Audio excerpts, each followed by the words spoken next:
These daredevils practicing over the shores of Shisanling Reservoir are the Flying Dragon paramotor demo team, and they travel all over China putting on spectacular displays just like this. But despite the military-like precision involved, these pilots are all civilians and members of the Beijing Flying Man Club. For some it may come as a surprise that air sports like this are practiced in China, but here, as everywhere else, there are always those who pine for the skies. Still, private aviation in China is in its infancy, and for most Chinese people, the only contact with flying will be as passengers on commercial flights. However, here on the picturesque shores of the reservoir just beside the famous Ming Tombs north of Beijing, a group of enthusiasts hopes to change all that. Li Jianming, manager of the airfield, says interest in this type of flying is growing. Currently the club already has about 20 members of the demo team and over 200 ordinary members.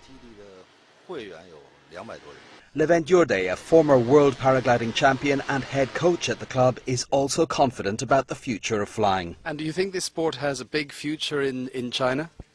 My idea have, still we need time, but we'll have. Here, would-be pilots can try their hand at everything from paragliding silently off a mountainside to flying a sophisticated powered ultralight aircraft like this at speeds of over 100 miles per hour.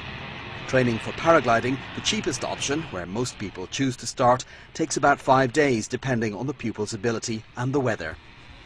Paramotors like these, basically a paraglider with an engine strapped onto the pilot's back, provide more autonomy, but training is a little more expensive, and at the top of the range are the ultralight aircraft.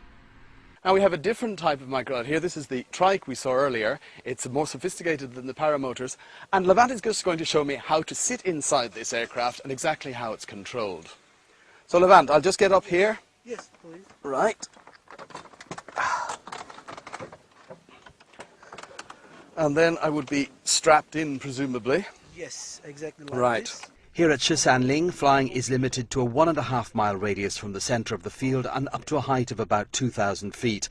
However, according to Levent, this is not a problem and relations with the authorities are good. And for special events, such as the 2007 Paramotor World Championships, which were held right here, that relationship can pay dividends.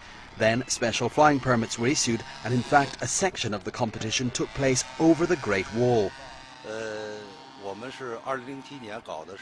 In 2007 we held the 5th World Championships here. We had representatives from over 20 countries and more than 300 competitors in all. We also had a lot of reporters covering the event. The French journalists said the flying over the Great Wall was spectacular. Currently, there are around 3,000 holders of FAI paragliding or ultralight licenses in China and about 200 centres around the country. So, while you may not be able to fly yourself home just yet, those interested in joining these magnificent men and women in their flying machines shouldn't have to travel too far. Fergus Thompson, BON.